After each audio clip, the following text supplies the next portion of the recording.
Security market में निवेश बाजार जोखिमों के अधीन है। इससे संबंधित सभी दस्तावेजों डॉक्यूमेंट्स को निवेश करने से पहले ध्यान से पढ़ें। हेलो फ्रेंड्स, कैसे हैं आप सब। आप सभी का शुभ ट्रेडिंग एकेडमी के चैनल पर बहुत बहुत स्वागत है। फ्रेंड्स, मेरा नाम है गोपाल लोहार और मैं हूं एक SEBI registered research analyst. Friends, आज हम निफ्टी और बैंक निफ्टी के बारे में समझेंगे।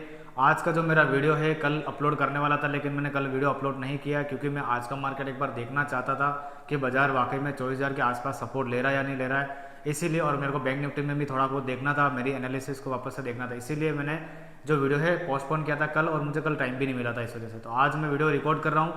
आज वीडियो आएगा, उसके बाद में फिर अगले संडे को ही आएगा। उसके पहले बिल्कुल भी वीडियो के मार्केट में अपडेट नहीं आएगा, क्योंकि अब आप जानते हो कि दिवाली आ चुकी है, और दिवाली में थोड़ा सा मैं भी क्या कि कल के बाद, और मैं भी ट्यूसडे के दिन ही मार्केट में और काम करूँगा। वेडनेसडे, थर्सडे, फ्राइडे हो सकता है कि मैं शायद ही काम ना कर पाऊँ, मार्केट से भी मैं थोड़ा सा आउट ऑफ रहूँ मैं। इसीलिए आज के वीडियो को ध्यान से समझना, और उसके बाद में अगर आप पूरा वीक काम करना चाहते हो तो अपने प्लानिंग उस हिसाब से करना। तो ये है निफ्टी का चार्ट फ्रेंड्स, आप इसको ध्यान से देख सकते हो कि हमारी शुरू से करेक्शन की बात चल रही है यहाँ पर, और आज आप मेरा टाइटल भी देख सकते हो कि टाइम वाइज करेक्शन, क्योंकि मार्केट में कुछ ऐसे सिम्टम्स आने लगे। मुझे ऐसा दिखाई दे रहा है कि जो बाजार है मेरे को टाइम फ्रेम में, यानी कि डेली के टाइम फ्रेम में हो सकता है कि कंसोलिडेशन के पीरियड में चला जाए। यानी कि आपने जो ये टॉप देखा है 26,200-300 का, ये एक बार 2-3 महीने तक ना कटे, क्योंकि जब डेली की करेक्शन में बाजार जाता था तो टॉप और बॉटम बन जाती है और उसके बीच में ही कंसोलिडेशन चलती रहती है। तो देखते हैं आने वाले समय में क्या होता है। फिलहाल आप ये मानकर चलो कि डेली के डेली हम इसमें जिएंगे और बात करेंगे, ठीक है। तो अब हम देख लेते हैं इसकी एनालिसिस। इसको सबसे पहले स्टार्ट करता हूँ मैं 15 मिनट के टाइम फ्रेम पर, और आपको मैं समझाता हूँ कि शुरू से हमारा लास्ट वीडियो आपने मेरा देखा ही होगा, जो मेरा जो सी वेव फेलियर मैंने मार्क किया था वो यहाँ पर किया था। उसके बाद में आप देख सकते हो कि नीचे की तरफ गिरावट आई, और मैंने आपको 24,000 तक का लेवल बोला था फ्रेंड्स, और मार्केट ने जो है हमारा जो लेवल टेस्ट किया वो 24,070 के आसपास टेस्ट किया। यानी कि ऑलमोस्ट हमने वहाँ का जो टारगेट था मेरा कंप्लीट हुआ है पूरा, जहाँ से मैंने आपको बोला था कि बाजार जो है 24,300 और 24,000 के पास सपोर्ट लेगी। आप देख सकते हो कि 24,070 तक इसने लो बनाया। उसके बाद में ये वी शेप की जो रिकवरी आपको दिख रही है वो आज आपको देखने को मिला। तो ये है पूरा डेली का 60 मिनट का चार्ट। हमने जो टारगेट लिया था उसमें हमने यहाँ पर कम से कम यहाँ पर कितना पॉइंट टेस्ट किया, 24,070 के आसपास, ऑलमोस्ट मेरे पॉइंट के आसपास ही किया। मैंने आपको यही लेवल दिया था कि 24,000 या फिर 23,900, 800 इसके आसपास तक जा सकता है, ठीक है। तो हम वहाँ तक एक बार गए हैं। अब देख लेते हैं कि आने वाले समय में क्या हो सकता है, इस पूरे वीक में क्या हो सकता है। तो अभी भी आपके लिए जो ये सी वेव जो फेलियर का जो पॉइंट है, ये वाला 25,000 का लेवल, ये अभी भी आपके लिए स्टॉप लॉस है। जब तक ये वाला पॉइंट ट्रिगर नहीं होगा, आपको यहाँ से बड़ी मोमेंटम जो है वो देखने को नहीं मिलेगी, ठीक है। तो 25,000 का लेवल ध्यान में रखना है। अब हम देख लेते हैं शॉर्ट टर्म का कौन सा लेवल है, वो हमें ध्यान में रखना है कि हम जो है वो ऊपर की तरफ ज़्यादा जा सकते हैं, और हम वहाँ से और करेक्शन कितनी क्या कर सकते हैं। अब सबसे पहले हम इसकी काउंटिंग कर लेते हैं एक बार। यहाँ से लेकर के जो आपको ये एरिया दिख रहा है ना, इसकी काउंटिंग कर लेते हैं एक बार।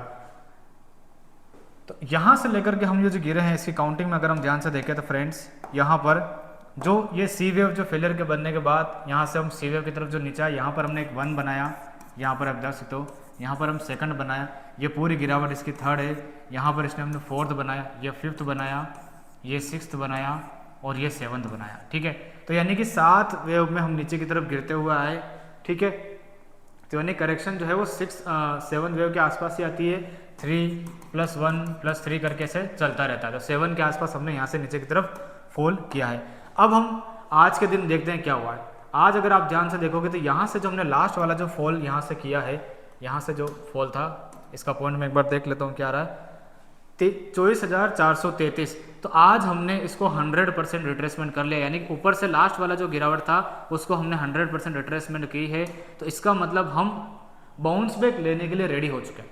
सुनना ध्यान से, बाउंस बैक लेने के लिए हम रेडी हो चुके थे। यानी कि अब मैं आपको बताता हूँ कि बाउंस बैक किस हिसाब से आएगा और कैसे आएगा।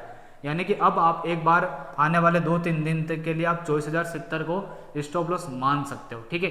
इससे ऊपर का भी मैं आपको स्टॉप लॉस बताता हूँ, और हमको कैसे काम करना वो भी मैं आपको बताता हूँ। तो यानी कि ये जो आपको दिख रहा है ऊपर का 5 मिनट के चार्ट में, जो हम ऊपर की तरफ ये जो निकले हैं यहाँ से, ये जो राइज आया, इसके अंदर की काउंटिंग मैं आपको बताता हूँ, और आपको कैसे क्या ध्यान रखना वो भी मैं आपको समझा देता हूँ कि आप कैसे क्या ध्यान रखोगे। यहाँ से जो हम ऊपर की तरफ गए हैं, ये हमारा फर्स्ट वेव है, ये हमारा सेकंड वेव है, यहाँ पर हमने थर्ड वेव बनाया, ये हमने फोर्थ बनाया और ये हमने फिफ्थ बनाया। ये जो फिफ्थ था ये एक तरह से एंडिंग डायगोनल है, इस तरह से हमने फिफ्थ वेव बनाया। तो यानी कि अब हम यहाँ से हमने ये वाला जो लो पॉइंट है वो इसने नीचे काटा है आज के दिन में, तो इसका मतलब हम इस वेव की जो है वो छोटी मोटी करेक्शन करेंगे एक आध दिन की, मतलब कल जो दिन है इसके अंदर थोड़ा सा नीचे ऊपर रह सकता है, फिर बुधवार को एक जो है जंप वापस से ऊपर की तरफ देखने को मिल सकता है। ठीक है, ऊपर की तरफ का बाउंस बैक तभी आएगा जब इसके अंदर इस वाले मूवमेंट की ये वाला जो है पॉइंट वो कैंसिल नहीं होना चाहिए किसी भी सूरत में, यानी कि ये वाला लो पॉइंट 24,250 24,250 किसी भी सूरत में ब्रेकडाउन नहीं होना चाहिए। अगर ये ब्रेकडाउन हो जाएगा तो ये पूरी वेव कैंसिल हो जाएगी और कम से कम यहाँ तक हमें वापस से देखने को मिलेगा। हो सकता है इसके नीचे भी चले जाए, हो सकता है कि हम इसके नीचे नया लो बनाए। तो 24,250 का लेवल आपको ध्यान में रखना है। ये लेवल अगर इंटैक्ट रहता है 24,250 का लेवल, तो अब आपको जो है बाउंस बैक है, जितनी बड़ी ये जो 200 पॉइंट की वेव बनी है यहाँ से जहाँ से भी आता है वहाँ से 200 पॉइंट और आप मान लेना, यानी कि ये जो बाउंस बैक है कम से कम मेरे हिसाब से जो है, एक बार मैं लगा के देख लेता हूँ कि कितना आ सकता है इसका। सबसे पहले ट्रेंड बेस फिबोनाची लगाएंगे और मैं मान के चलता हूँ कि जैसे आज हमने 300 के आसपास हमने बॉटम बना ली है एक बार के लिए, तो इसका देख लेते हैं 62% कहाँ आ रहा है, 550 और 100% आ रहा है इसका 700 के आसपास, तो यानी कि हम इसके आसपास तक जा सकते हैं। तो यानी कि यहाँ से जो बाउंस बैक है मेरा 550 और 700 की जोन में जा सकता है, तो यानी कि हमारे पास यहाँ से भी अच्छे खासे पॉइंट है। अगर मैं 300 का सपोर्ट मान के चलता हूँ तो 550 और 700 इसके बीच में हम एक बाउंस बैक ले सकते हैं। तो यानी कि ये मान के चलिए कि हम जो मार्केट है वो 24,600 और 700 के बीच में जा सकती है इसी जोन के अंदर, ठीक है, इसी वेव के अंदर। तो यानी कि आपको बस इसके अंदर ये पॉइंट ध्यान रखना कि 24,000 जो है ना 250 और 300 मोटा मोटी आज का लो भी एक बार मान सकते हो, लेकिन कल एक बार और मान लो तो आ जाता है यहाँ पर, तो लास्ट 24,250। अगर कल हमने 24,250 काट लिया और हम 24,300 के ऊपर नहीं आ पाए, ठीक है, तो इसका मतलब हम यहीं से वापस गिर जाएंगे और हो सकता है कि हमें नया लो पॉइंट देखने को मिल जाए। मेरे हिसाब से मिल ही जाएगा, जब ये वेव भी कट जाएगी फिर तो नीचे का नया लो मिलेगा, ठीक है। अब ये चीज़ को समझो, जैसे ये करेक्टिव फॉल जो आ रहा है ये वाला, इसके अंदर आपको कैसे पता चलेगा ऊपर जा रहा है। यहाँ पर अगर ये वाला पॉइंट जिसने ट्रिगर कर दिया ऊपर की तरफ, इसके ऊपर सस्टेन हो गया 24,420 के ऊपर, तो इसका मतलब ये बॉटम लग जाएगी और यहीं से हम चलना चालू हो जाएंगे। तो क्लियर कट मैंने आपको पॉइंट टू पॉइंट समझा दिया है, क्या काम करना है कैसे काम नहीं करना है। और आप मेरे को ये भी चीज़ समझा देता हूँ कि हमारे जो एडवांस के स्टूडेंट हैं उनको मैं चीज़ समझा देता हूँ। और आपको कैसे पता चलेगा, ये है 1 मिनट का चार्ट। 1 मिनट के चार्ट पर इसने क्या करा, देखो फ्रेंड्स, यहाँ से ब्रेकडाउन किया नीचे की तरफ। अगर कल 1 मिनट की 200 के नीचे आता है और ये लेवल कटने लगता है, इसका मतलब समझ आना कि नीचे जाएंगे हम, इसका मतलब समझ जाना कि हम नीचे जाएंगे। तो 1 मिनट की 200 आपके लिए कल के लिए इंपॉर्टेंट है। इसके ऊपर आ जाता है तो बाय का व्यू रहेगा आपका, ठीक है। तो यानी कि ये जो आपका नीचे ब्रेकडाउन हुआ है, इसके ऊपर ब्रेकआउट करके सपोर्ट ले लेता है और ऊपर निकलने की कोशिश करता है, तो आपको अच्छी खासी रैली ऊपर देखने को मिल सकती है। नीचे भी टूटेगा तो अच्छा ही जाएगा, ऊपर भी टूटेगा तो अच्छा ही जाएगा। लेवल मैंने आपको अच्छे समझा दिए हैं और ऊपर का लेवल सारे लेवल मैंने आपको समझा दिया। अब मैं आपको फाइनली चीज़ समझा देता हूँ, ये है आपका डेली का चार्ट। मैं आपको क्यों बोल रहा हूँ कि बड़े समय के करेक्शन में, मतलब 2-3 महीने स्टाइल वाली करेक्शन में हम और एंटर हो सकते हैं, क्योंकि इस चार्ट को देख करके मेरे को ऐसा लगता है कि डेली की 200 EMA टेस्ट हो सकती है। लेकिन आज की तारीख में डेली की जो 200 EMA है वो दूर है थोड़ी सी, 23,500 पर। तो यानी कि इस एरिया में ऊपर नीचे कंसोलिडेशन होने के बाद में मेरे को ऐसा लगता है कि ये जो डेली की 200 EMA है वो 23,800 और 700 पर आकर के सस्टेन हो जाएगी ऊपर की तरफ, और फिर बाद में जो लास्ट फॉल होगा वो वाला फॉल होगा। क्योंकि ये जो फॉल है अभी तो 3 वेव में दिख रहा है ABC, लेकिन बाद में जाकर के 5 स्टेप बन गए तो इम्पल्सिव मूव कहलाएगा वो, ठीक है। और इस बड़े टाइम फ्रेम को कंफर्म करेगा तो फिर वो धीरे धीरे स्टेप बाय स्टेप समझेंगे। इसीलिए मैं बोल रहा हूँ कि मैं आज डिसीजन नहीं दे सकता कि बड़े मतलब डाउन साइड में कितना लेवल जा सकता है, लेकिन मैं आपको अभी भी ये बता सकता हूँ कि डाउन साइड में अगर ये अप्रोच करना चाहे तो 23,500 को अप्रोच कर सकता है, लेकिन अभी नहीं करेगा, क्योंकि जब तक 24,000 का लेवल नहीं काटता तो 23,500 की बात थोड़ी सी दूर है। तो ये है पूरी की पूरी निफ्टी की एनालिसिस। अब मैं आपको बैंक निफ्टी की समझा देता हूँ।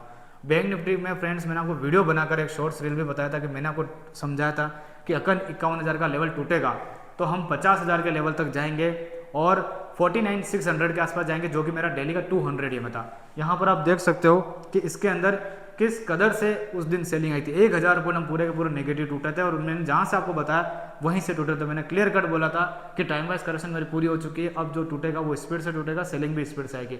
तो आप देख सकते हो कि किस स्पीड से सेलिंग आई इसके अंदर। तो अब इसके अंदर एक बार काउंटिंग कर लेते हैं, देख लेते हैं। यहाँ पर मैंने आपको काउंट करके ये बताया था कि ये हमारा A है, ये हमारा B है और ये C है।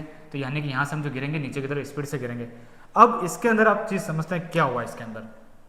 अगर हम नीचे हम गिरने ही थे तो हम ऊपर क्यों आए आज, हम आज ऊपर क्यों आए, 51,000 के जो लेवल था इसके हम ऊपर क्यों आए, इसका मतलब हमारा जो ये जो फॉल हुआ है ये फॉल कहीं यहाँ कंप्लीट तो नहीं हो गया है, ठीक है, या फिर ये कहीं करेक्टिव फॉल तो नहीं है। यानी कि मैं जो ये काउंटिंग कर रहा हूँ कि भाई यहाँ से मेरी ये बी वेव बन गई है और यहाँ से नया फॉल देखने को मिलेगा, कहीं ऐसा तो नहीं है कि इस चार्ट के अंदर ये जो स्ट्रक्चर है इस तरह से बनाने की कोशिश करा, ये ए बना दे, ये बी बन गई है और यहाँ से आपको सी वेव वापस यहाँ तक देखने को मिले और उसके बाद में यहाँ जाके से फॉल आए। फॉल तो देखो आएगा, भले यहाँ से 1000 पॉइंट 1500 पॉइंट चल जाए बैंक निफ्टी तो भी घूम के वापस आएगा, क्योंकि इसकी करेक्शन एंड नहीं हुई है, लंबी चलेगी करेक्शन अभी, ठीक है।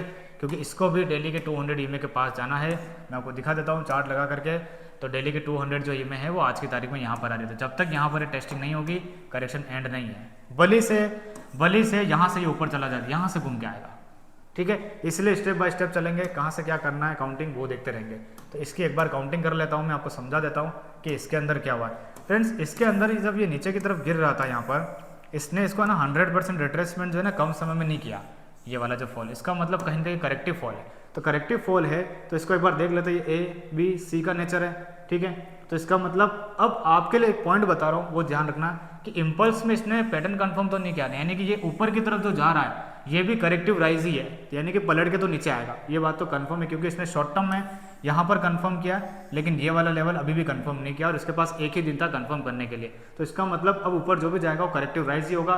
तो जो मैंने ए फिर बी कहलाएगी और सी के नेचर में ऊपर जाएंगे। तो अब मैं आपको इसके अंदर भी एक ऐसा पॉइंट बता देता हूँ कि ये वाला एरिया जैसे ही कट जाए तो आपको फिर ज़्यादा शॉर्ट नहीं करना है, थोड़ा सा 2-3 दिन रुकना है, जो भी फॉल आएगा वो नीचे जो आएगा ऊपर जाने के लिए आएगा। तो यानी कि 51,780 का लेवल इसके ऊपर निकलता है तो आपको थोड़ा सा बाउंस बैक के लिए प्ले करना है। फिर जिस दिन वो बाउंस बैक कंप्लीट होगा फिर मैं आपको बता दूंगा कि कहाँ से वापस शॉर्ट करना है, क्योंकि सी वे ऊपर से पलट के फिर नीचे आएगी, ठीक है। अब इसके अंदर ये जो आपको गैप दिख रहा होगा, मैं थोड़ा सा बड़ा कर देता हूँ इस चार्ट को, यहाँ से जो आपको एक गैप का एरिया दिख रहा है 50,900, अब आपके लिए 50,900 का एरिया जो है सपोर्ट का काम करेगा। जब तक ये लेवल ब्रेकडाउन नहीं होता है तब तक आपको शॉर्ट नहीं करना है। दूसरी चीज़ यहाँ पर भी आप क्लियर कट देख लो कि करेक्टिव फॉल जैसे ही लग रहा है एबीसी का नेचर जैसा, यानी कि ये वाला जो इम्पल्स के नेचर में ऊपर की तरफ आया है तो इसका मतलब इसका 62% 38% की रिट्रेसमेंट इसके आसपास से आ रही होगी। ये वाला लेवल आप लेके चल सकते हो 51,000 और 50,900। जब तक ये ब्रेकडाउन नहीं करता है आपको फ्रेश शॉर्ट पोजीशन नहीं बनानी, थोड़ा सा ये वेट करना है इसके अंदर, ठीक है। और ऊपर की तरफ व्यू बना कर रखे रखना अभी शॉर्ट टर्म के लिए, यानी कि ये वाला जो वीक है negative to bullish to negative ऐसे चलेगा, नीचे भी जाएगा ऊपर भी जाएगा, नीचे भी जाएगा ऊपर भी जाएगा। तो इससे काम करना है आपको, लेवल टू लेवल काम करना है। मैंने आपको अच्छे से समझा दिया आपकी प्लानिंग क्या होनी चाहिए। अगर अब इसने ये वाला लेवल काट दिया, मतलब 51,000 के नीचे ज़्यादा सस्टेन करा, तो फिर ये नीचे ज़्यादा स्पीड से टूटने लग जाएगा वापस से। 51,000 के नीचे ही शॉर्ट करना है, अदरवाइज नहीं करना, और 50,900 के नीचे क्लोजिंग होनी चाहिए, उससे पहले नहीं करना। बाकी इंट्राडे के हिसाब से आप थोड़ा बहुत टेक्निकल सीखिए, उसके हिसाब से आप काम कीजिए। तो यही है मेरी बैंक निफ्टी की एनालिसिस, ठीक है। इस वीक में और पिक्चर क्लियर होगी कि ये जो बना है ये बी वाला और सी वेव कहाँ पर जाके कंप्लीट होता है, इस तरह से इसके अंदर वापस से चाल नहीं बनेगी। अब आज मैं आपको एक चार्ट फिन निफ्टी का देकर जा रहा हूँ, क्योंकि फिन निफ्टी के अंदर यहाँ पर जो है बड़े टाइम फ्रेम के अंदर शानदार फॉर्मेशन बनी है 2 घंटे की, चारों मीन काफ़ी अच्छे खासे टाइट है यहाँ पर। और मुझे ऐसा लगता है कि कल इसकी एक्सपायरी जैकपॉट हो सकती है, कल इसकी एक्सपायरी जैकपॉट हो सकती है फ्रेंड्स, इसके अंदर ध्यान रखना, क्योंकि बड़े टाइम फ्रेम का शानदार फॉर्मेशन है। तो इसके अंदर आपको कल अच्छा खासा मूवमेंट देखने को मिल सकता है फिन निफ्टी के अंदर। तो इसको इग्नोर मत करना, देखना देखें। अगर कल नहीं हुआ फिर बुधवार को तो होना ही होना है, इसीलिए ध्यान रखना इसके अंदर। और इसको देख करके लगता है कि ये ऊपर भी जा सकता है और नीचे भी जा सकता है। अगर बाजार मान लो बैंक निफ्टी ये बोल रहा है कि ऊपर जाना है तो ये भी ऊपर जाएगा। तो इसके अंदर ध्यान रखना, मैंने आपको बता रखा कि क्या करना, लॉन्ग स्ट्रेडल और लॉन्ग स्ट्रेंगल वाली स्ट्रेटेजी इसके अंदर आप अपना सकते हो, ठीक है। तो इस चीज़ में आप देखना, यहाँ पर मेरी कोई रिकमेंडेशन नहीं है कि क्या करना है क्या नहीं करना, लेकिन आप अपने जो आपने सीख रखा है उसके हिसाब से आप काम करोगे, ठीक है। तो यही है आज के मेरे एनालिसिस निफ्टी और बैंक निफ्टी की। इस वीक हो सकता है कि हमारी मुलाकात वापस से ना हो, हम मिलेंगे अगले संडे तक वापस से, ठीक है। तो ध्यान से काम करिएगा, स्टॉप लॉस लगाइएगा, अपनी समझ से काम करिएगा, लॉस प्रॉफिट जो भी होता है उसकी जिम्मेदारी आपकी होगी, मेरी नहीं होगी। तो आज का वीडियो मैं यहीं पर वाइंड अप करता हूँ, फिर मिलेंगे अपन नेक्स्ट वीडियो में। Thank you so much.